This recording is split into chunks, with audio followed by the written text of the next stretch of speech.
dealing with this, right? So in your oral defense, you should have this. I'll be checking all this one. It should be presented in your class. So what you are going to do now is to accomplish it. Okay, just like for example this one. Okay, write the name, date, and the case notation. When we talk about case notation, is the teeth that are present here. Okay, so just like for example, this is 48, 47, and then you mark X, X, X on the missing tooth or teeth, and then go with this area until that you have the notation. Can this classification? Okay. 48, 47, X would be the edentulous area, right? And then you have the 4, yeah. It should be like this also, right? Can't complete all. Okay, so go with your Kennedy's classification. This is class 2, class 1. So class 2 mode 2. Support, what is the support? Tissue. Okay, isn't it I told you when you have the support would be, it should have your distal free end. Any cases with the distal free end is considered as your tooth tissue support. So what you're going to write here is tooth tissue bone support. What about the case configuration? What about the case configuration? So what's that? It's quadrilateral, unilateral, tripodal. Okay, so you just write why tripodal. So you don't, because it's class 2. Yeah, not the class 2, but when we talk about tripodal configuration, is the position of your direct retainer. Isn't it normally when you have this case, okay, you have edentulous, one direct retainer here, and you can have your two direct retainer. So that's why it's 1, 2, 3. And what is the canine? This one would be your, it's none. No, the missing premolar. The missing premolar? What do you mean? Just the remaining canine. The canine na. It's tripodal. Still tripodal. No. When we talk about tripodal configuration, we are dealing with the position of your direct retainer, your clasp arm, right? So in this case, okay, I just take it with you. Like for example, in this case, where is the, why is this a tripodal or bilateral or unilateral? Tripodal, why? Because you have direct retainer, one circumferential, one the bar type, and another one on the bar type, right? So it's triangle. Right? 1, 2. So we are dealing with the number of your direct retainer. And your direct retainer is what? Circumferential clasp. Right? What's it called? This one is a tripodal configuration. So what's about if there is two Just like an eye. class 1, two identical?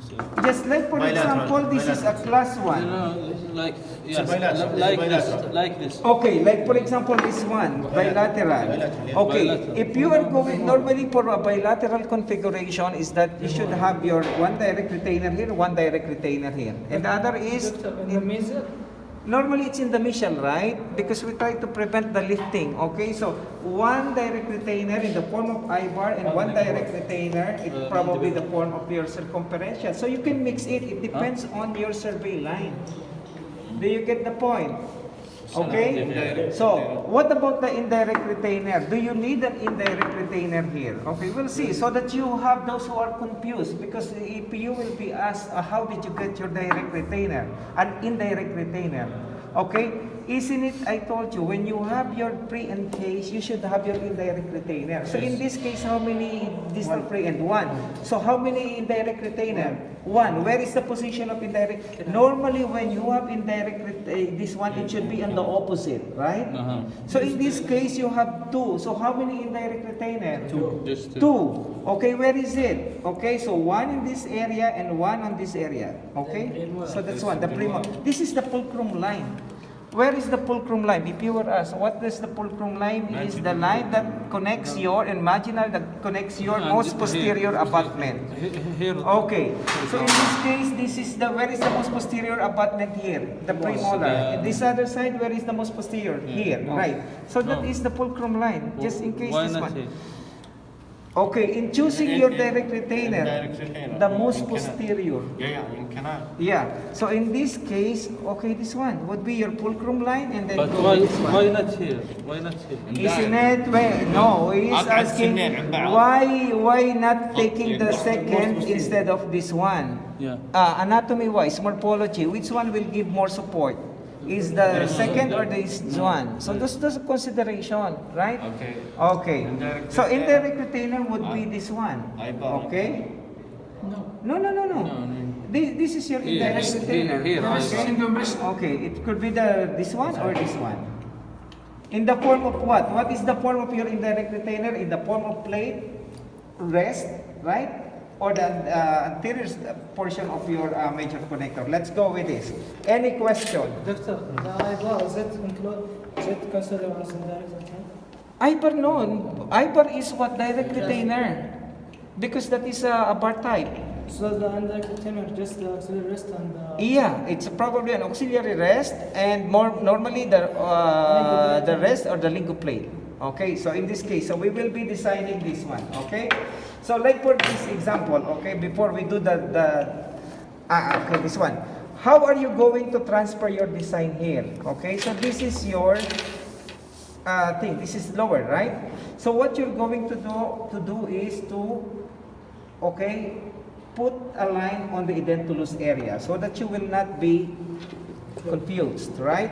In this one, what is missing is the second up to the, where is the canine? First, second, up to the premolar, so up to the first molar. So this one.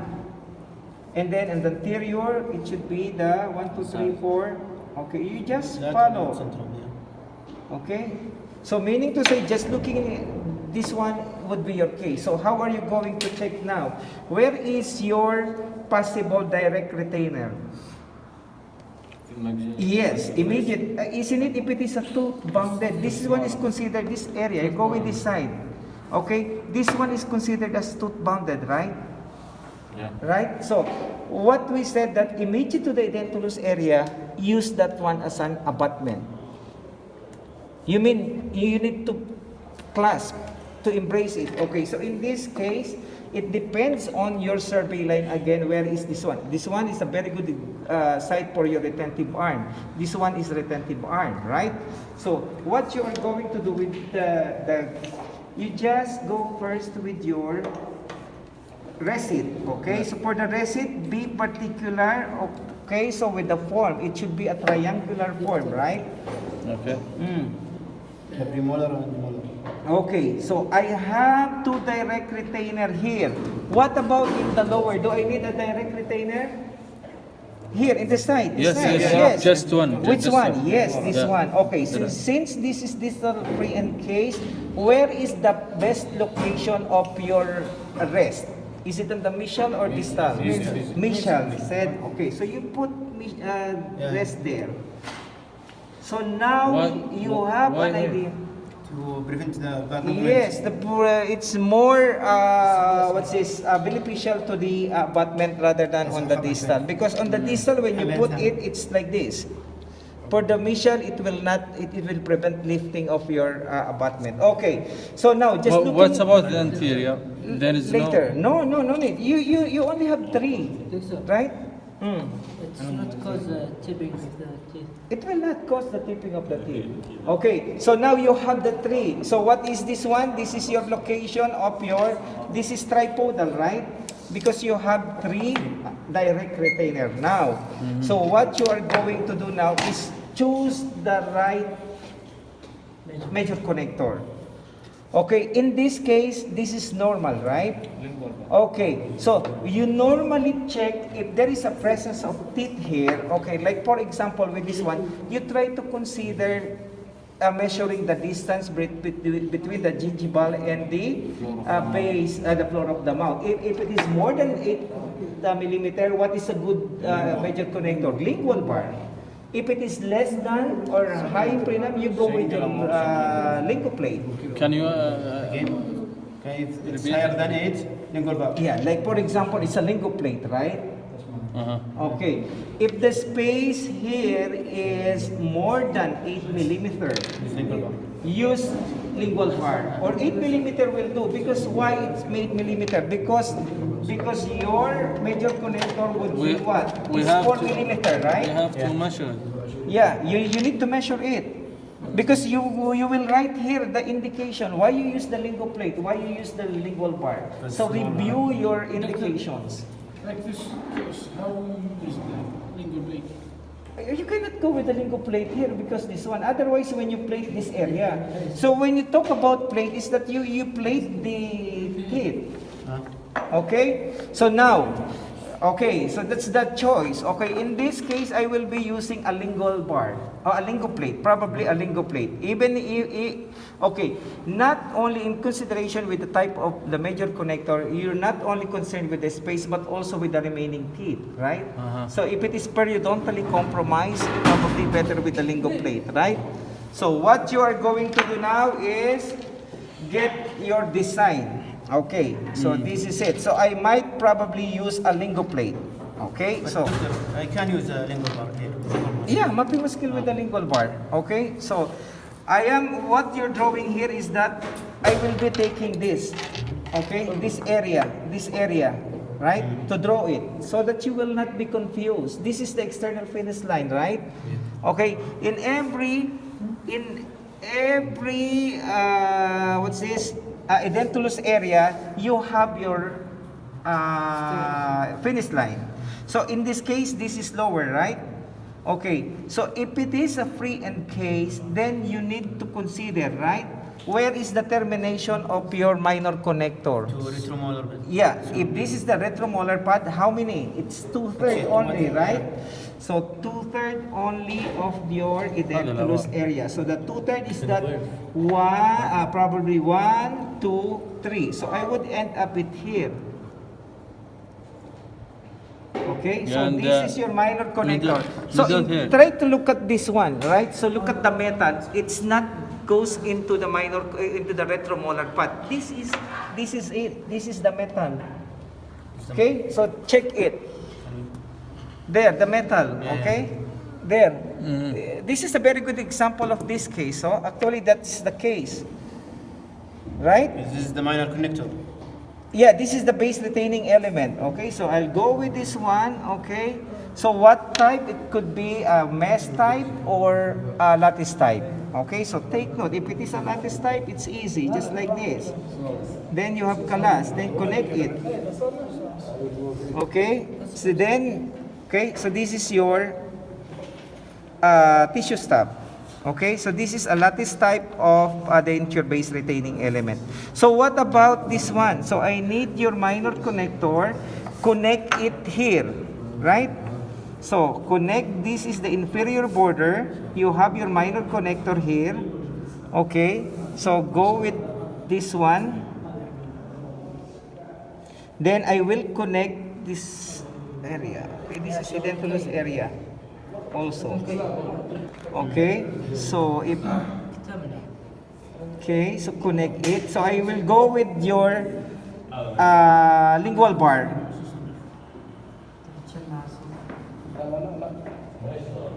Okay.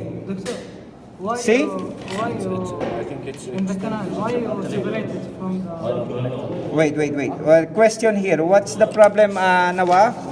لازم 4 ملي. Why I separated this one? 4 ملي. You can have. You mean you want this one to be a lingual plate or what? No, lingual bar. A lingual bar. This one you have your space. Isn't it? This is a relief. This is the relief. Okay, you still remember that one? So there should be a relief here, at least 4 millimeter, right? This is 4 millimeter, 4 millimeter. That's it. Why not put it here and again here? Yeah, you can have that one. If you want to cover it, you go with, it's not a lingual bar, it's a lingual plate because you plate your canine. Right? So 5 visits Yeah, will be if you changed. plate this one, it would be changed. It will become a lingo plate. Huh? Look at the difference if it is a tooth bounded. There, tooth bounded, it should be rounded here, right? But if it is in a free end, it terminates on the last abutment. like this one. It end up here, right? Okay, so it should be there because this one should be, where is the blue one? The blue one? We're covered by. Okay, so this will be your acrylic resin. Okay, so this will be your acrylic resin. All these areas would be your acrylic resin.